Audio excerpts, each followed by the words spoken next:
तो आज बच्चों हम लोग शुरू कर रहे हैं वेव ऑप्टिक्स।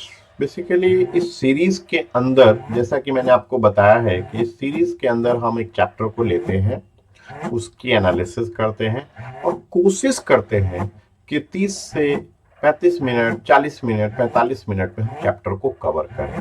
इस चैप्टर में हम important concept, important formula cover करते हैं और प्रोबेबल क्वेश्चन करते हैं जिनकी आने की संभावना ज्यादा होती है।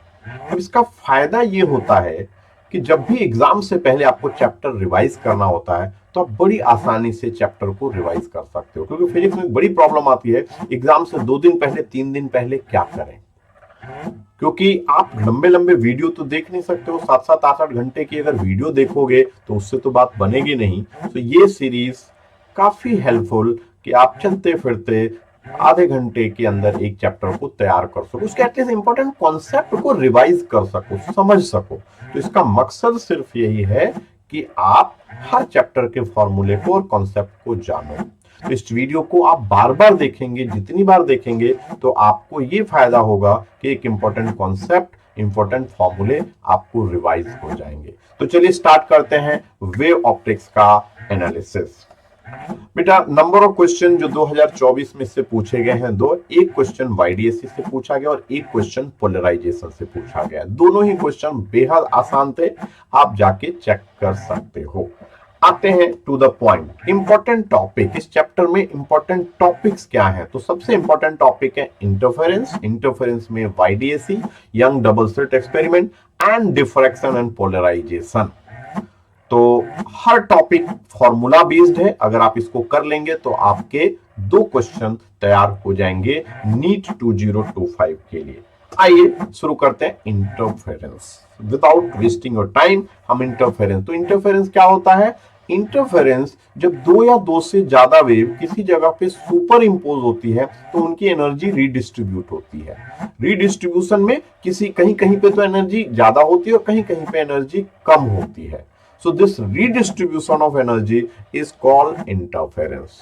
ठीक है, इंटरफेरेंस के कुछ एग्जाम्पल जो पूछ लिए जाते हैं उसके अंदर आपका एग्जाम्पल है,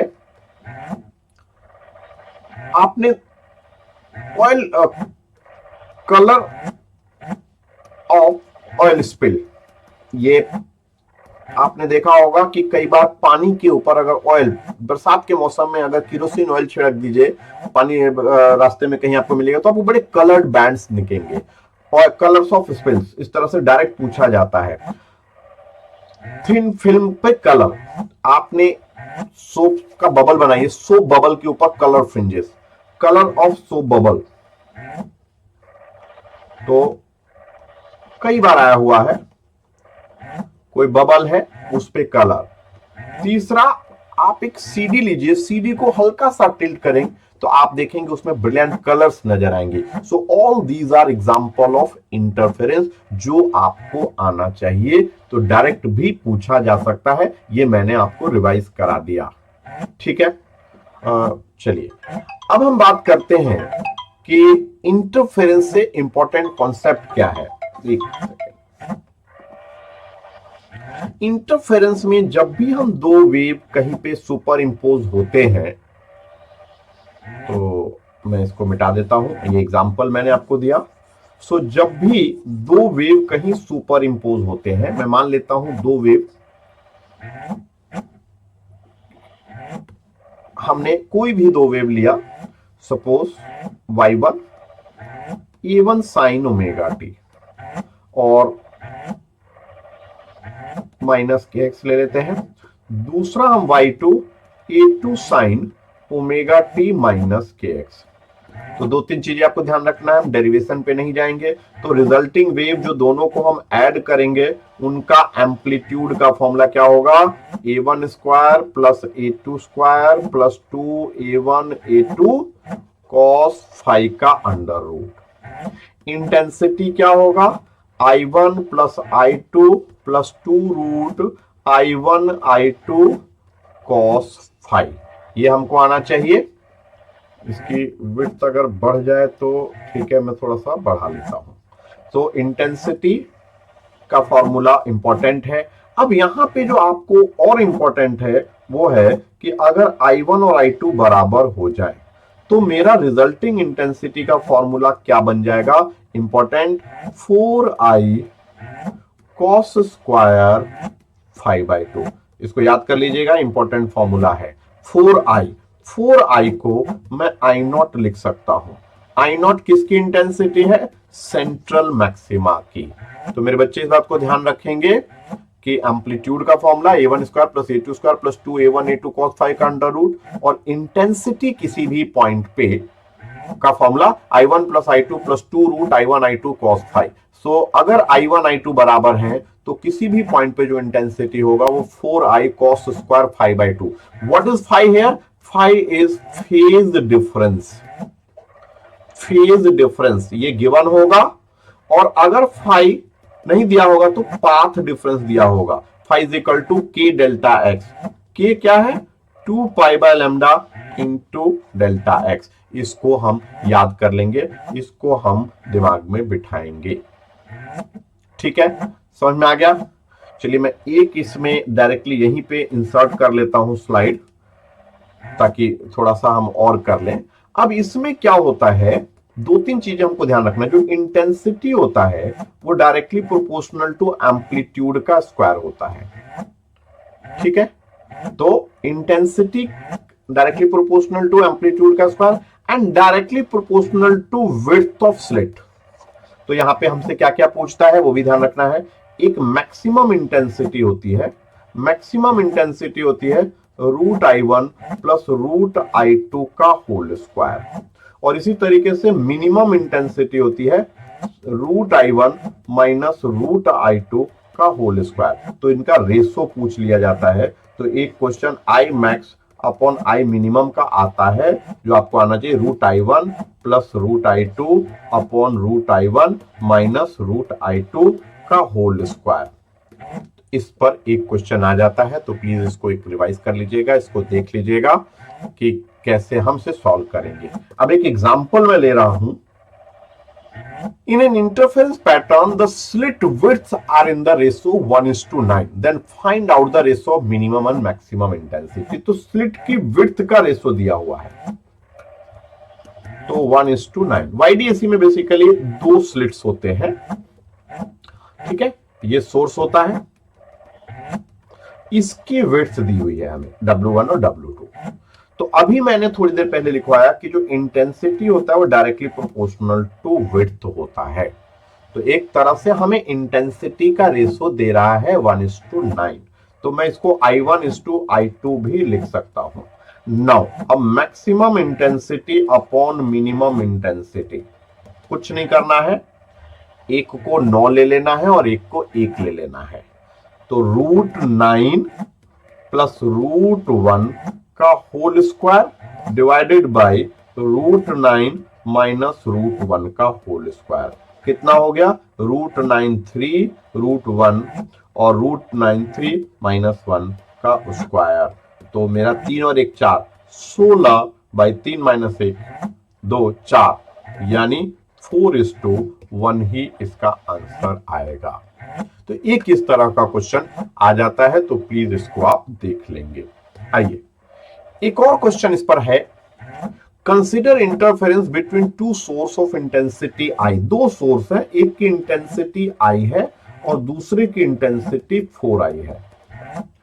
find the resultant intensity where path difference, phase difference. तो मैं एक एग्जांपल दूंगा, बाकी आप करेंगे। यानी फेज डिफरेंस π/4 है।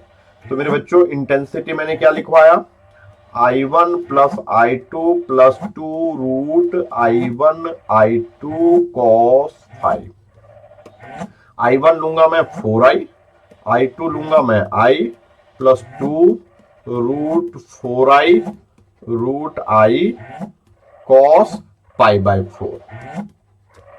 तो 4I plus I 5I plus 2, ये हो गया 2I, ये हो गया एक तरह से I1 आ जाएगा इसका। और cos π/4 का cos π/4 कितना होता है? cos π/4 cos 45 degree 1/√2। तो एक बार आप इसको चेक कर लेंगे और इससे आप आंसर निकाल लेंगे। क्या समझ में आ गया? कितना आ गया? ठीक है, तो इस तरीके से हम इसको सॉल्व करेंगे।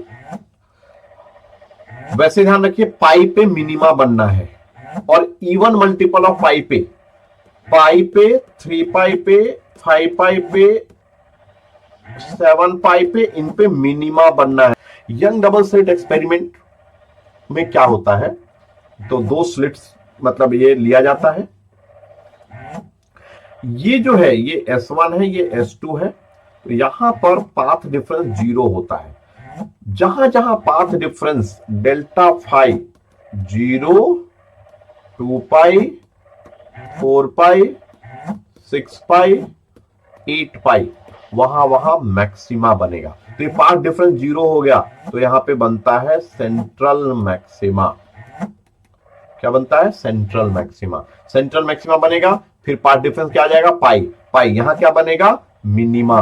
फिर आपका मैक्सिमा 2 पाई, फिर 3 पाई मिनिमा, फिर 4 पाई मैक्सिमा, एंड सो ऑन, ऐसे ही नीचे। तो मैक्सिमा मिनिमा ये बनता रहेगा। तो हमारा कंडीशन क्या हो गई मैक्सिमा के लिए? मैक्सिमा के लिए फाई शुड बी 2 एंड पाई।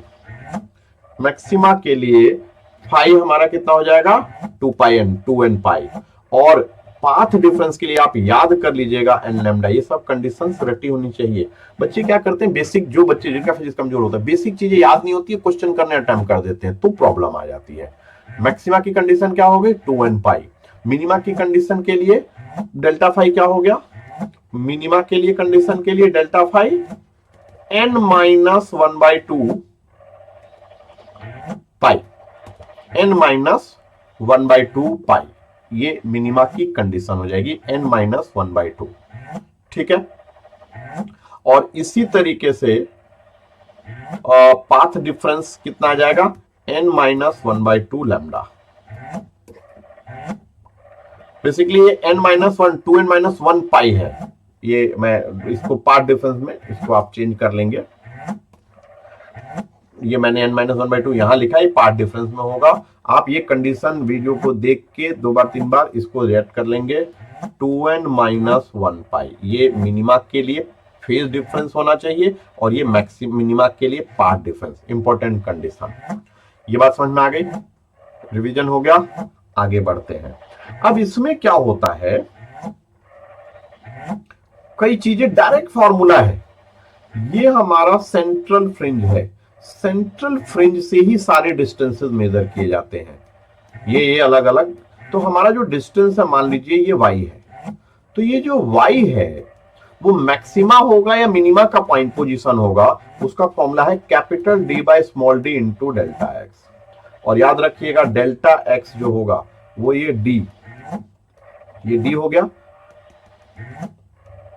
और ये थीटा है, तो ये d sine theta path difference होगा, d साइन थीटा।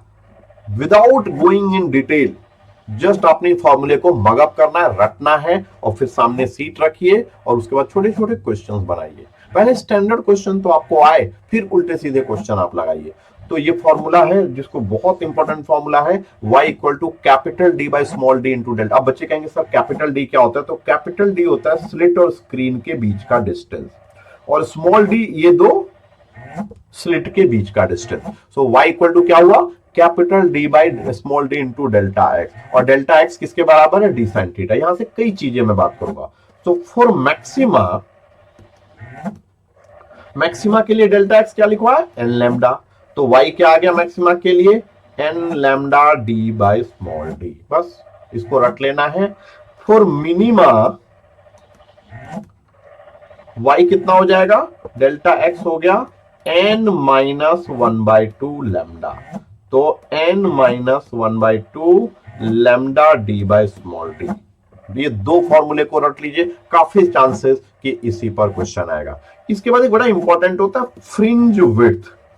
जो ये फ्रिंजेस बनते हैं मैक्सिमा और मिनिमा के, उनकी विड्थ कितनी होती है? तो उनकी विड्थ को बीटा लिखते हैं, रट डालिए lambda d by small d। किसी भी हायर बैंड में से लोअर बैंड की पोजीशन को सबट्रैक्ट करेंगे तो you will get fringe width. तो ये कम से कम बेसिक फॉर्मूले आपको आना चाहिए। Position of fringes, fringe width. Maxima की पोजीशन, मिनिमा की पोजीशन। इसके अलावा कुछ एडिशनल पॉइंट्स हम बात करेंगे, कुछ एडिशनल पॉइंट में फ्रिंज शिफ्ट की बात करेंगे, लेकिन ये एक्स्ट्रा है, चांसेस कम बट आ सकती है। अब याद रखिए वाईडीएससी में सेंट्रल मैक्सिमा हमारा यहां बनता है। अगर मैं यहां पे कोई स्लैब रख दूं थिकनेस टी का, याद रखिएगा कोई फर्क नहीं पड़ेगा, बस फर्क ये पड़ेगा कि पूरा फ्रिंज पैटर्न ऊपर वाले स्लिट के आगे रखेंगे तो ऊपर शिफ्ट करेगा, नीचे वाले स्लैब के आगे रखेंगे तो नीचे शिफ्ट करेगा। क्लियर हो गया? और पाथ डिफरेंस नया बढ़ जाएगा, जिधर रखेंगे वहां पाथ डिफरेंस बढ़ जाएगा। कितने से बढ़ेगा? New minus 1 into T. और पाथ डिफरेंस बढ़ने से शिफ्ट आएगा, इसको बोलेंगे शिफ्ट, फ्रिंज शिफ्ट करेगा। वो हमारे पास फॉर्मूला है capital D small D into delta x. तो जो पाथ डिफरेंस क्रिएट हुआ capital D small D new minus 1 into T, ये याद कर लीजिए, आपका काम बन जाएगा। यानी हम किसी भी स्लिट के आगे कोई स्लैब रखेंगे तो उस लाइन उस स्लिट से जो रे जा रही है उसका पाथ डिफरेंस बढ़ जाएगा। कितने से बढ़ेगा? न्यू माइनस 1 इंटू टी से। फिर उसके बाद हमारे पास क्या हुआ? उसकी वजह से the whole fringe pattern will get shifted. ऊपर वाले में रखेंगे ऊपर बढ़ेगा, नीचे वाले में रखेंगे नीचे की तरफ शिफ्ट करेगा। बाकी कोई चीज चेंज नहीं होती, ना इंटेंसिटी चेंज होती है ना फ्रिंज विड्थ चेंज होती है। हाँ ये जरूर है कि अगर सेंट्रल मैक्सिमा मिनिमा पे आ गया तो मिनिमा की इंटेंसिटी चेंज होकर सेंट्रल मैक्सिमा हो गई, तो इसका ध्यान रखेंगे। बट अगेन वो थोड़ा सा कॉम्प्लेक्सिटी में हो जाएगा, उस पर जाने की जरूरत नहीं है। अच्छा, इसी पर एक और चीज मैं आपको बता दूं, पहले तो नहीं लेकिन अब कुछ टीचर कराने लगे हैं, कितने मैक्सिमा या कितने मिनिमा स्क्रीन पे बनेंगे। तो मेरे बच्चों आप ये याद रखोगे, path difference D sine theta equal to L lambda. तो ये जो एन है ये ऑर्डर बताता है, ऑर्डर ऑफ मैक्सिमा। ये ऑर्डर का मतलब है कि 100th maxima, 19th maxima, 80th maxima. तो एन क्या हो जाएगा? D by lambda sine theta. अब मैक्सिमम वैल्यू के लिए साइन थीटा को हम 1 ले लेंगे, तो एन की जो मैक्सिमम वैल्यू होगी वो डी बाई लैम्डा होगी। ये that will give the highest order of maxima. तो आपसे अगर क्वेश्चन बोले कि इतने वेवलेंथ की लाइट यूज कर रहे हैं तो इतने मैक्सिमा बन रहे हैं, तो इतनी वेवलेंथ यूज करेंगे तो कितना, सीधा फॉर्मूला डी बाई लैम्डा। और टोटल फ्रिंजेस जो बनेंगे मैक्सिमा के जो टोटल फ्रिंजेस बनेंगे उसमें 2n प्लस 1 करेंगे। प्लस 1 क्यों करेंगे? सेंट्रल मैक्सिमा की 0th पोजीशन होती है, उसकी नंबरिंग नहीं की जाती है, इसलिए 2n प्लस 1 लगाएंगे। मेरे बच्चों बस इतना सा चीजों को समझ लीजिए, रट लीजिए, बिठा लीजिए, आपको वाईडीएससी का क्वेश्चन बनेगा ही बनेगा, इस बात की गारंटी है। अब आते हैं कुछ एग्जाम्पल से, कुछ सिंपल एग्जाम्पल हम आपको लेके समझाते हैं। A double slit is illuminated by a light of wavelength 6000 angstrom। तो 6000 पहले इसको कन्वर्ट कर लेते हैं, 10 की पावर, एंगस्ट्रॉन है तो 10। The slit are 0.1 centimetre apart. तो जो डी है वो 0.1 सेंटीमीटर को मीटर कर लेते हैं। And the screen is placed 1 metre away, यानी ये 1 मीटर है। कैलकुलेट। अब देखिए इस अभी जो मैंने निकाला था दैट इज लीनियर पोजीशन, ये लीनियर पोजीशन थी, बट उसकी जगह पे एंगुलर पोजीशन भी आपसे पूछ सकता है। ये इसकी एंगुलर पोजीशन होती है सेंट्रल मैक्सिमा से। ठीक है, फिर से समझिए इस बात को। ये था, ये था, ये था, यहां से इसकी एंगुलर पोजीशन होगी।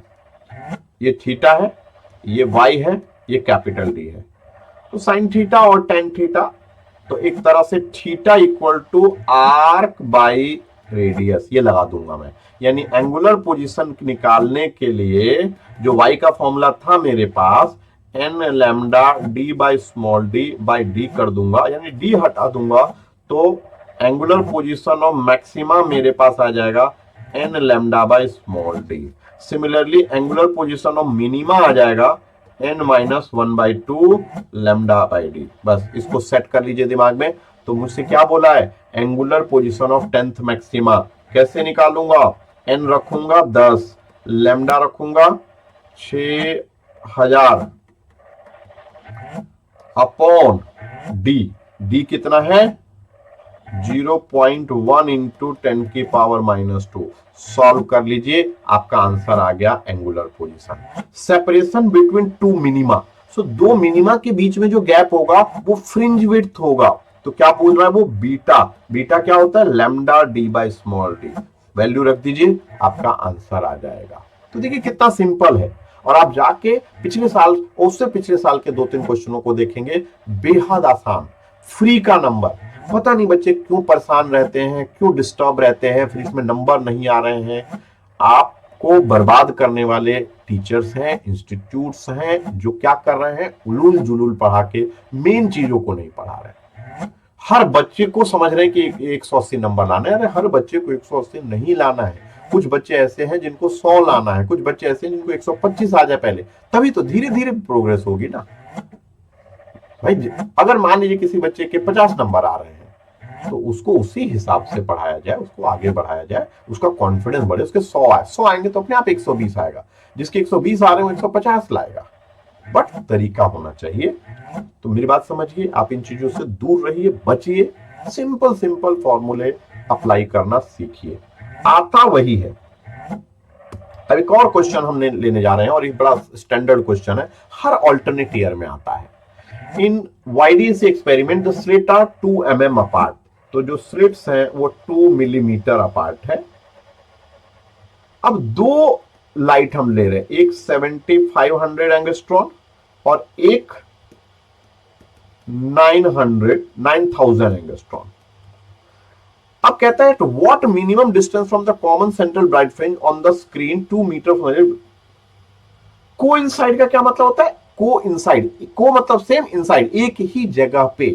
तो भाई एक ही जगह पे भाई दो वेवलेंथ है मेरे पास, दो लाइट है, इसका मतलब है दोनों के फ्रिंज पैटर्न बनेंगे। मान लीजिए एक येलो कलर है, एक रेड कलर है, एक एग्जांपल के लिए, तो उस केस में दोनों के फ्रिंजेस बनेंगे। अब हो सकता है कि किसी एक जगह पे दोनों के फ्रिंजेस ओवरलैप कर जाए, तो क्या सेम हुई? y सेम हुआ, यानी y1 इक्वल टू y2। अब y1 क्या है? ठीक है, bright fringe from one coincide with bright. Bright bright बोला है, तो भाई पहले का bright n1 λ1 d by small d, n2 λ2 d by small d। Capital D ये कटा, यानी ये रट लीजिए फॉर्मूला। अगर ब्राइट ब्राइट कोइंसाइड करा तो n1 λ1 इक्वल टू n2 λ2। अगर डार्क डार्क कोइंसाइड कर रहा है तो n-1 by n1 -1/2 λ1 equal to n2 -1/2 λ2। एक का ब्राइट और एक का डार्क कर रहा होता तो एक का लेते हैं n1 λ1 और दूसरे का लेते हैं n2 -1/2 λ2। पर जनरली सिंपल सा ही क्वेश्चन आएगा। अब देखिए हम इसका रेशो निकाल लेंगे। n1 λ1 कितना है? 7500 75,000। यहां से मैं क्या करूंगा? रेशो निकाल लूंगा। तो मेरा n1 बाई n2 जो आएगा वो 9000 बाई 7500। तो ये कट जाएगा 15 से, 15 75, 15 6 90, ये 6/9, सॉरी 6/5। इसका मतलब है एक का छठा फ्रिंज और दूसरे का पांचवा फ्रिंज। किसी को भी ले लीजिए, y1 निकालिए, पोजीशन बोला है कि किस पोजीशन पे, तो y1 equal to n1 λ1 d by small d। n1 क्या लेंगे? 6, λ1 कितना लेंगे? 7500 एंगस्ट्रॉन। वैल्यू कन्वर्ट कर दीजिए। d कितना लेंगे? तो d ले लेंगे 2 मीटर अपॉन स्मॉल d कितना लेंगे? 2 इंटू 10⁻⁻3। सॉल्व कर दीजिए, आपका आंसर आ जाएगा। ठीक है मेरे बच्चों, तो ये दो तरह के क्वेश्चन आप कर लीजिए, आपका डिफ्रैक्शन आ गया। 99% इन्हीं दो तरहों में से क्वेश्चन आएंगे, इस फॉर्मूला बेस्ड क्वेश्चन आएंगे। कुछ नहीं करना है, कोई भी बुक उठाइए, इसी तरह के क्वेश्चन करिए। अब आइए डिफ्रैक्शन पे। डिफ्रैक्शन बहुत ही एलिमेंट्री दिया होता है और उसमें हमें बहुत ज्यादा दिमाग नहीं लगाना है, बहुत सिंपल क्वेश्चन डिफ्रैक्शन से आना है। सो पहले तो डिफ्रैक्शन क्या होता है? What is diffraction? So diffraction में मेनली जब लाइट किसी एपर्चर से या किसी स्लिट से पास करती है तो स्प्रेड होती है, वो बेंड होती है टुवर्ड एपर्चर और obstacle. So this bending of light toward an aperture or obstacle is called diffraction. Spreading encroachment of light is called diffraction. बात समझ में आया? डिफ्रैक्शन की सबसे इंपॉर्टेंट कंडीशन ये है कि द अपर्चर और obstacle should be comparable to the wavelength of light. मतलब उसका अपर्चर का साइज या स्लिट का साइज बहुत बड़ा नहीं होना चाहिए. तो जो अपर्चर होना चाहिए that should be comparable to the wavelength of light. छोटा हो तो और अच्छी बात है, बट छोटा नहीं हो पाता, but D should be comparable, उसके बराबर तो होना ही चाहिए. कम हो तो अच्छी बात है. समझ गए? चलिए अब डिफ्रैक्शन में बिना टाइम बर्बाद किए हुए चीजों को हम लोग लेते हैं कि हम डिफ्रैक्शन को कैसे करेंगे. सो डिफ्रैक्शन में भी सेम, इसमें सिंगल स्लिट एक्सपेरिमेंट होता है. यहां भी मैक्सिमा बनता है, बट यहां याद करना है, यहां जो पाथ डिफरेंस डेल्टा एक्स, यहां भी वही लगेगा path difference D sine theta. यहां मिनिमा की कंडीशन को याद करना है. मिनिमा ज्यादा इंपॉर्टेंट है. यहां पे मिनिमा की कंडीशन के लिए पाथ डिफरेंस एन लैम्डा होगा. बदल गया, याद रखिए. इंटरफेरेंस में मैक्सिमा की कंडीशन था delta x equal to n lambda, diffraction में मिनिमा की कंडीशन है एन लैम्डा.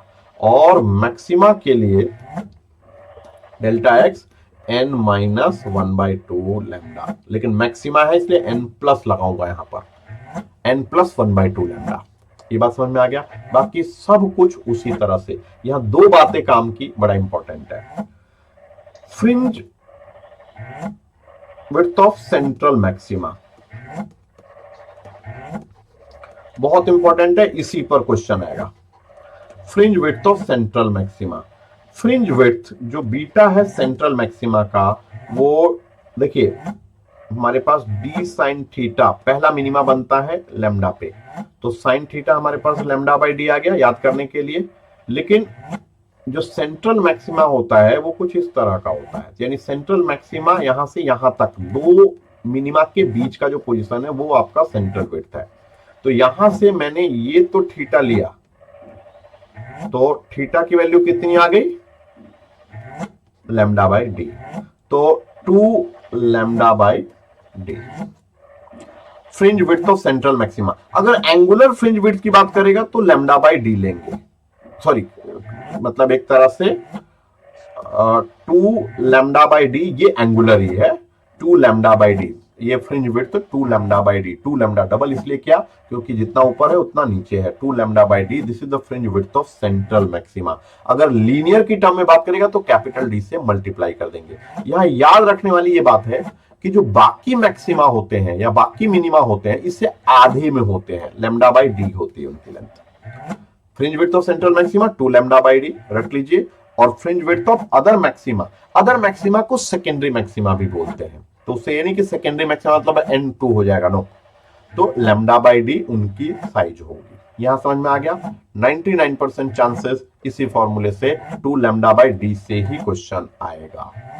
ठीक है, तो बिल्कुल, क्योंकि सीरीज का मतलब यह है कि आपका टॉपिक तैयार करा देना. अब आपके सामने एक एग्जांपल ले रहा हूं. अ स्लिट ऑफ विड्थ 0.15, तो मेरे पास डी दिया हुआ है 0.15 10 की पावर -2 मीटर. वेवलेंथ दिया है मेरे पास 5 × 10 की पावर -5 सेंटीमीटर, मीटर में कन्वर्ट कर लेंगे. और कैपिटल दिया है 2.1 मीटर. क्या बोला? सेंट्रल मैक्सिमा की विड्थ. एंगुलर विड्थ इसने नहीं बोला है, तो लीनियर विड्थ. एंगुलर विड्थ का formula 2 lambda by D.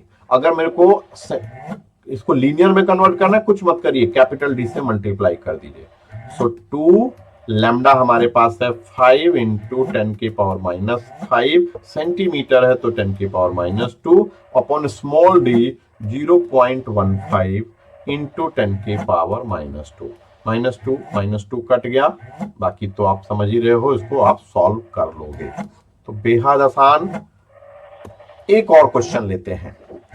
In a diffraction pattern due to a single slit of width A, the first minimum. अब पहला मिनिमम 30 डिग्री पे आ रहा है, तो इसको किस तरह से करेंगे? पहला एंगल आ गया. अब एंगल के लिए मेरे पास एक ही फॉर्मूला है, डी साइन थीटा. सो डी साइन थीटा पहला मिनिमम है, तो n1 हो गया इक्वल टू लैम्डा. तो भाई पहला आ गया D sine 30 equal to lambda. एक तरह से d/2 इक्वल टू लैम्डा, तो मैं चाहूं तो यहां से d निकाल सकता हूं या यहीं छोड़ सकता हूं। तो चलिए d इक्वल टू 2 लैम्डा आ गया, लैम्डा भी दिया हुआ लेकिन कोई बात नहीं। अब ये कह रहा था फर्स्ट सेकेंडरी मैक्सिमम कहां बनेगा, मेरे पास d sine theta equal to secondary, पहला सेकेंडरी मैक्सिमा, मैक्सिमा की क्या कंडीशन लिखवाई है, n प्लस 1/2 लैम्डा। तो d साइन थीटा, n क्या रखूंगा 1 प्लस 1/2 लैम्डा। तो यहां से d की वैल्यू क्या रख दूंगा, या लैम्डा की वैल्यू रख देता हूं उधर, d साइन थीटा, यह आ जाएगा 3/2 और लैम्डा की वैल्यू d/2, d से d कटा, क्या आ गया साइन थीटा 3/4। तो थीटा क्या आ गया, साइन इनवर्स 3/4। ये मेरा आंसर आ गया, साइन इनवर्स 3/4। कई बार आया हुआ है क्वेश्चन, आप समझिए वेव ऑप्टिक्स बहुत टफ चैप्टर कुछ बच्चों के लिए हो सकता है, कितना आसान चैप्टर है, बहुत कैलकुलेशन भी इसमें नहीं है। अब आइए last topic of this chapter is polarisation. तो मेरे बच्चे पोलराइजेशन, पोलराइजेशन जो फिनोमिना होती है ये कौन सी वेव शो करती है, कौन सी वेव, सोन बाय ट्रांसवर्स वेव ओनली। तो इसको ट्रांसवर्स वेव शो करती है, यानी लाइट शो करेगी, साउंड शो नहीं करेगी। दो तरह की लाइट होती है, अनपोलराइज्ड लाइट। बेसिकली हम जो पोलराइजेशन की बात करते हैं वो इलेक्ट्रिक फील्ड वेक्टर, तो आप जानते हैं इलेक्ट्रोमैग्नेटिक वेव है लाइट, उसमें इलेक्ट्रिक फील्ड और मैग्नेटिक फील्ड है, बट यहां पे जब बात होगी डायरेक्शन की तो इलेक्ट्रिक फील्ड की बात होगी। सो अनपोलराइज्ड लाइट में electric field vector is in all direction. तो इलेक्ट्रिक फील्ड वेक्टर जो वाइब्रेट कर रहा है वो हर डायरेक्शन में, हर प्लेन में वाइब्रेट कर रहा होता है। जब हम इसकी वाइब्रेशन को रिस्ट्रिक्ट कर देते हैं एक डायरेक्शन में, then it become polarized light. बात समझ में आ रहा है? So what is unpolarized light, ordinary light और sunlight, it has electric field vector vibrating in all direction. What is polarized light, when the vibration of electric field is confined in a line or confined in a line or a plane, it becomes polarized। बस इतना ही ध्यान रखना है, ठीक है। अब यहीं पे मैं ले लेता हूं, क्योंकि मैंने पेज नहीं ज्यादा छोड़ा है, आप इसको नोट करके देख सकते हैं। पोलराइजेशन के मेथड्स, बहुत शॉर्ट में मुझे चलना है इसलिए मैं बहुत, तो पोलराइजेशन के मेथड क्या है, ये थोड़ा सा स्लो हो गया। पोलराइजेशन के मेथड, रिफ्लेक्शन इंपॉर्टेंट है, इसको आप ध्यान रखेंगे। रिफ्लेक्शन में स्कैटरिंग, या पढ़ लेंगे बाय स्कैटरिंग, ये दो बहुत जरूरी है, उसको आप पढ़ेंगे, ठीक है। सो रिफ्लेक्शन में हम एक बार पढ़ते हैं बाय रिफ्लेक्शन।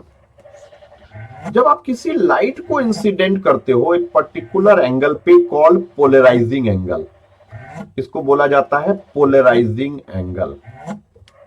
पोलराइजिंग एंगल, यहां इंपॉर्टेंट बात यह है, ये 100% पोलराइज होता है, जो रिफ्लेक्टेड रे होता है वो पोलराइज हो जाता है 100%, और ये पार्शियली पोलराइज्ड होता है, पार्शियली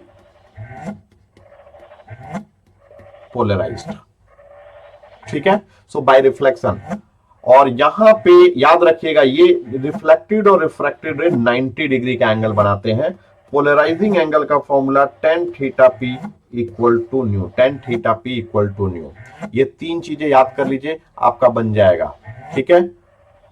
क्या होता है जब हम किसी लाइट को पोलराइजिंग एंगल पे इंसिडेंट करते हैं, पोलराइजिंग एंगल पे जब इंसिडेंट करते हैं तो reflected ray and refracted ray becomes perpendicular. Reflected ray is 100% polarise perpendicular to the plane of polarisation.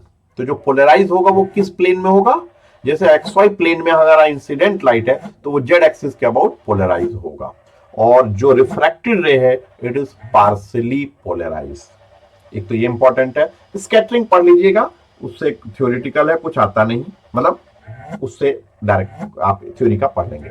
एक ना मैलूस लॉ में चाहता हूं आपको बताना, याद रखिएगा, किसी भी, अगर हमने पोलराइज लाइट, ये है हमारा, हर एक पोलराइजर है, ये पोलराइजर। तो अगर किसी पोलराइजर से किसी लाइट को आप इंसिडेंट करते हो, ये पोलराइज लाइट है, ये बात समझ लीजिएगा, पोलराइज्ड लाइट। तो इसकी अगर इंटेंसिटी आई नॉट है, तो इसकी जो इंटेंसिटी होती है, जो रे इमर्ज होती है, उसकी intensity I naught cos square phi होती है। This is called Malus law. When a polarized light is pass through a polarizer, its intensity become I naught cos square phi, I naught cos square phi. इसको ज्यादा दिमाग नहीं लगाइए, simple. But एक बड़ा important बात बता रहा हूं, अगर किसी अनपोलराइज्ड लाइट को आप पास करेंगे, अनपोलराइज की कोई डायरेक्शन तो होगी नहीं, तो अनपोलराइज लाइट को जब हम पोलराइजर से पास करेंगे तो उसकी इंटेंसिटी आधी हो जाएगी। ये बड़ी इंपॉर्टेंट बात है। अनपोलराइज लाइट को किसी पोलराइजर से पास करेंगे तो उसकी इंटेंसिटी आधी हो जाएगी आई नॉट बाई 2। ये दो बातें बहुत इंपॉर्टेंट, इससे क्वेश्चन आता है, जिस पर मैं एक क्वेश्चन आपके सामने, पहले तो एक एग्जांपल ले रहा हूं। A ray of light strike a glass plate at angle 60 degree. If the reflected and refracted ray are perpendicular, तो भाई सीधा formula tan theta p equal to new, tan 60 equal to new, tan 60 √3 equal to mu, खत्म कहानी। आइए अगला question. Two polaroids are kept cross to each other. दो polaroid हैं, वो आपस में परपेंडिकुलर है। क्रॉस का मतलब परपेंडिकुलर, मान लेते हैं ये सिचुएशन है। Now one of them is rotated through an angle 45 degree. The percentage of incident light now transmitted through the system. अब इसने ये नहीं बोला है पोलराइज अनपोलराइज, तो अनपोलराइज लाइट लेते हैं। अब इसको ना रोटेट कर दिया मैंने, कितने से, इसकी ट्रांसमिशन एक्सिस को रोटेट कर दिया मैंने 45 डिग्री से। तो मान लेते हैं इसको हमने ऐसे रोटेट कर दिया, इसकी ट्रांसमिशन एक्सिस ये हो गई, ये 45 डिग्री हो गया, ये 45 डिग्री हो गया। तो अगर मेरी लाइट यहां से आ रही है, इसकी इंटेंसिटी आई नॉट है, मैंने क्या बताया, पहले पोलराइजर से पास होगा तो इंटेंसिटी कितनी हो जाएगी, आई नॉट बाई 2, और इसके बाद दूसरे से पास होगी तो आई नॉट बाई 2 कॉस स्क्वायर 45। तो आई नॉट बाई 2 कॉस 45, 1/√2 का स्क्वायर 1/2, तो आई नॉट बाई 4 मतलब 25%। समझ गए मेरे बच्चे? मैंने कोशिश की कि इस आधे घंटे 45 मिनट के अंदर इस पूरे वेव ऑप्टिक्स को आपको रिवाइज करा सकूं। मेरा मकसद सिर्फ और सिर्फ यही है, उलूल जुलूल नहीं। फॉर्मूले अगर आप इसको देखेंगे, इतना कर लेंगे, मैं गारंटी के साथ कह सकता हूं कि क्वेश्चन इन्हीं में से आना है, इसी तरीके का आना है। तो जिन बच्चों के नंबर नहीं आ रहे, उसके लिए सीरीज बहुत इंपॉर्टेंट है। आपको कोई चैप्टर लगता है कराने का, तो उसके लिए आप मेरे को कमेंट बॉक्स में डाल सकते हैं कि सर ये वाला चैप्टर कराइए, तो मैं उस चैप्टर को लेके करा सकता हूं। अंत तक मैं सारे चैप्टर कराऊंगा, लेकिन मैंने कोई सीक्वेंस फॉलो नहीं कर रहा हूं। मुझे जो लग रहा है कि आसानी से मेरे स्टूडेंट कर सकते हैं, मैं वो वाले चैप्टर्स में पहले ले रहा हूं। ठीक है, परेशान मत होइए, ठंडे दिमाग से काम करिए, गिव अप मत करिए।